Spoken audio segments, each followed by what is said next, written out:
Hello everyone. Today I'm going to continue the story about Charlotte. So let's start. Come back, I squeaked. I know it isn't a princessly thing to do, but I had to make him stop. He pulled hard on the reins and the coach swung wildly. It was then that I saw a luggage cart lumbering up from the other side of the bridge. The crash was terrible. The coach stayed. The cart tipped.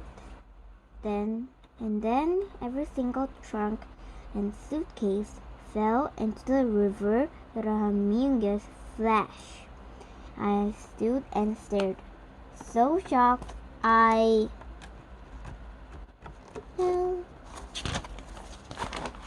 could hardly breathe.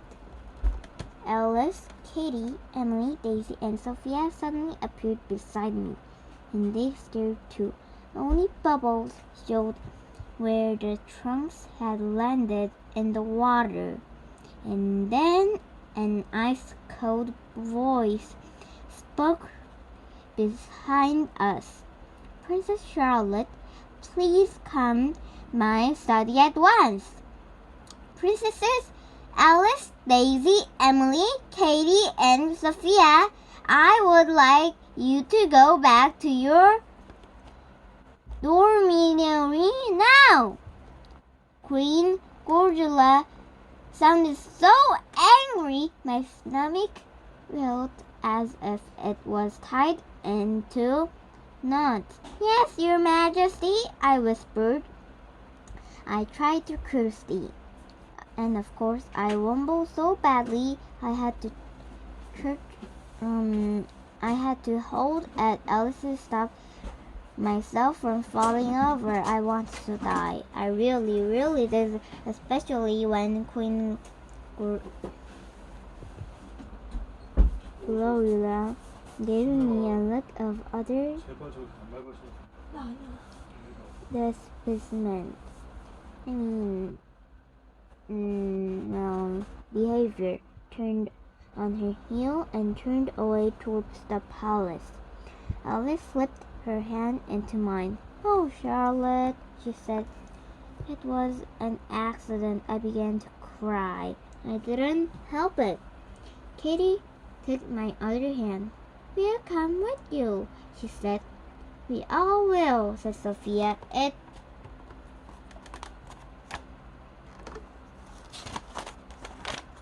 was our trunks you were trying to save." Emily gave me a tissue, and Daisy looked at me softly. "You were very brave," she said. "I could never have run like that." They were all so nice, and they were all so sweet. I felt a little bit better, and when we got to the principal's study, they insisted on coming with me. I mumbled my way through a huge stage, and when Sophia explained about the coach riding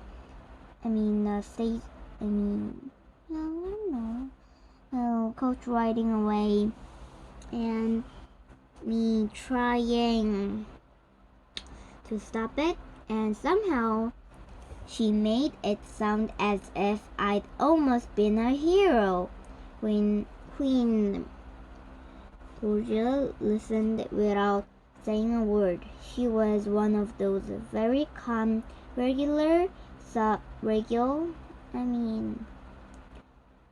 one of those sweet, soft of faces, and although she was absolutely thought that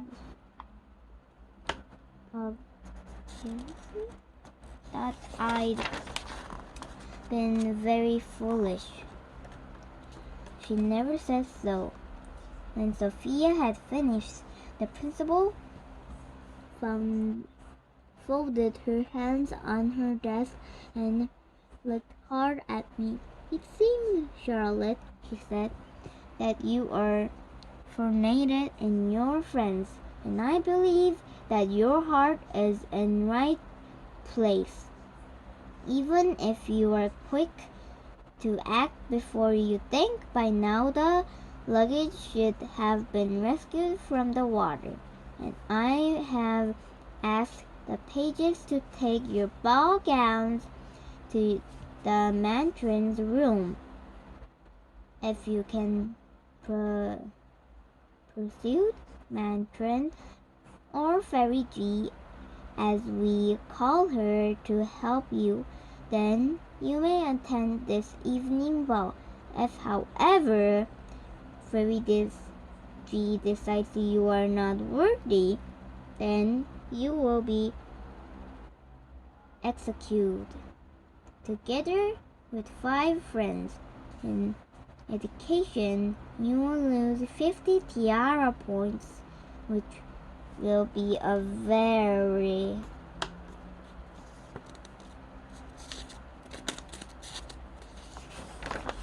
poor beginning to your time here. I feel, Charlotte, that this will teach you a lesson you are unlikely to forget. And now you may go. She stepped outside in silence. I can't tell you how awful I felt. It was bad enough to get minus Tiara points on my first day at the Princess Academy, but the other punishment was the worst in the whole wide world. We were going to miss the birthday ball, and it was all my fault. Chapter 4. As we walked down the corner, we passed a group of princesses looking at the something bored. As we got closer, they started whispering to each other, and a princess with pony nose said, "Those are the girls I was telling you about. They're in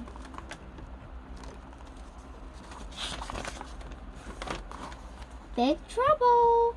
They've got minus Tiara points already." And the others sneered. Princess Sophia was wonderful. She swept past them with such a superior look on her face I almost laughed out loud. "Ignore them," she ordered in her clear, cool voice. Princesses should support each other at all times, especially when things go wrong. She sailed on as if she hadn't care in the world.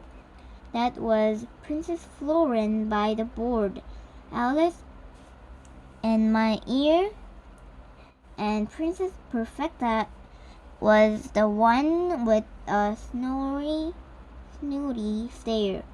She was here last year, but she didn't earn enough points to join the Tiara Club. So she's back here again in first year with us. My big sister says she's awful.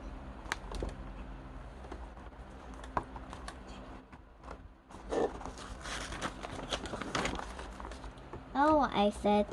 Then I noticed something.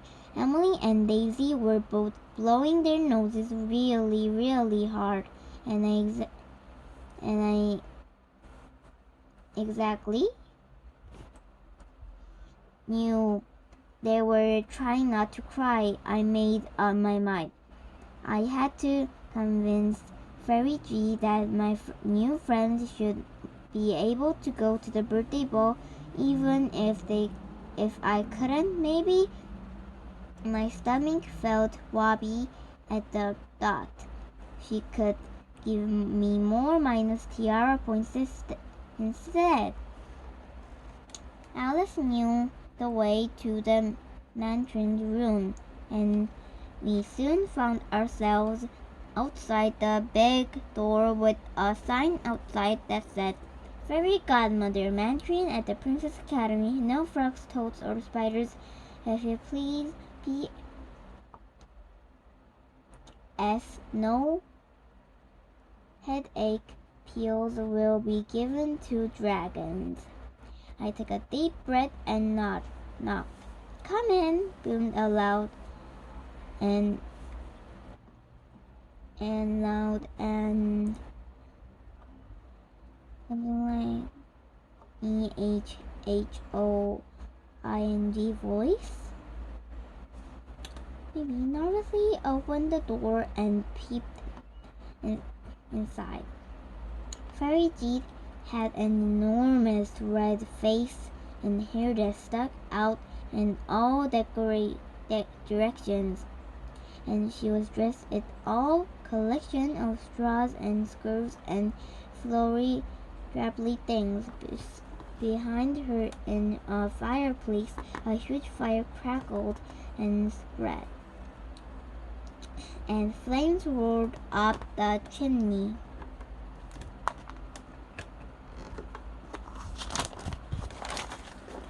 All around the room were cabinets and shelves of bottles and jars and jugs, and strange-looking bunches of what might have been herbs.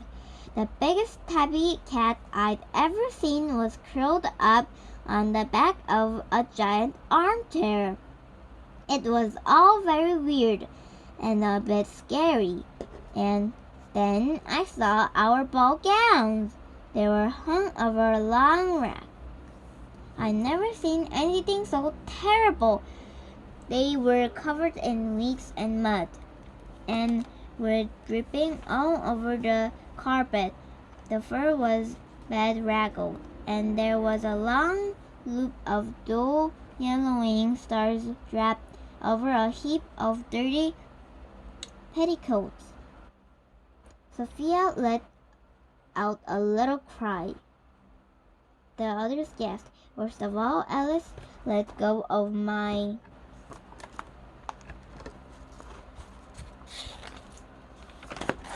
hand and chuckled at Katie's arm. "My beautiful dress!" she moaned. "Oh, look at it!" So Fairy Jeep bellowed, looking straight at me. "You're the one who caused all of this. What have you got to say for yourself?" I swallowed hard. "It was my fault," I whispered. "I just didn't think. I ran after the coach and the driver crashed because he was looking back at me. And that was the exact moment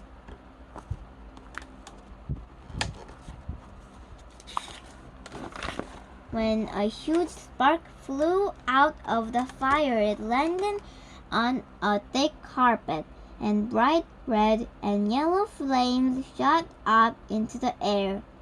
Everyone screamed. Daisy ran for the door. I could feel my jaw dropping, but I knew what I had to do. I snatched my sopping wet dress from the rack, flung over the flames, and stamped on it. There was a nasty smell of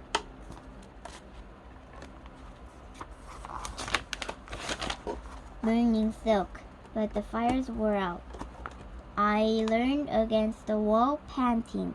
Then I saw that Fairy G was laughing. "Well done, Princess," she said, and her voice was softer now. She turned to others. "You see, there are times when acting fast can save the day. And now that Princess Charlotte has saved my carpet, I think she deserves a wish. What would you like, my dear?"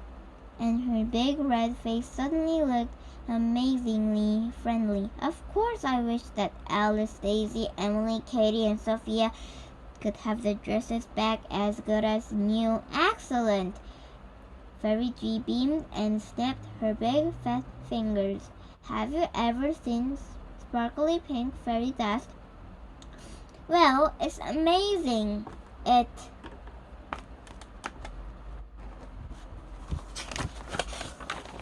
floats in the air, smells like strawberries, get up your nose in the nicest possible way, and makes you sneeze. And when you'd all stop sneezing, there was the beautiful, beautiful, beautiful dresses on and the hangers, all looking even better than the brand new. An whole row of sparkling tiaras was banded on the top. "Whoa!" cried Daisy. "Wow!" Katie and Emily said together. "Wow! They are wonderful!" Sophia sighed. Alice tucked her hand into mine. "Thanks," she said. Her eyes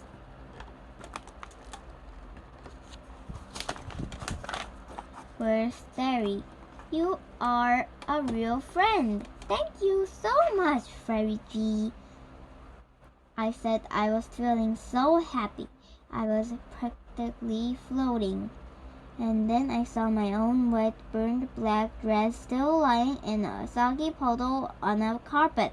My stomach was tied into knots. But I took a deep breath. After all, it was my own fault.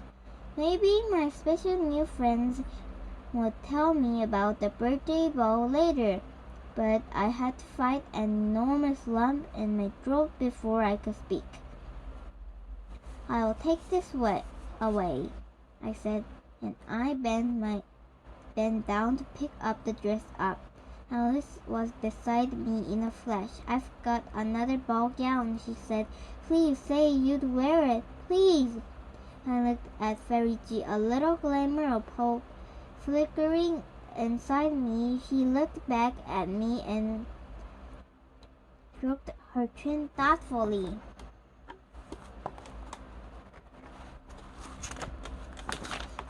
"Please, Fairy Godmother, please allow Charlotte to go to the ball." Sophia gave Fairy G one of her fantastic curtsies.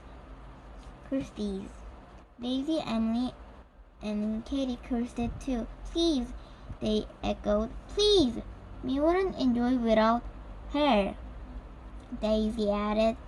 "We're all best friends." "That's right." Alice didn't curtsy, but she did a lovely twirl. Her tiara held high in the air. Her pretty rose. I declare the Rose Room girls best forever. Best friends forever.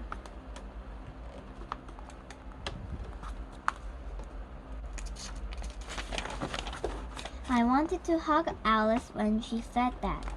I'd always been a kind of girl who sticks to herself, and I'd been hoping to find some real friends at the Princess Academy.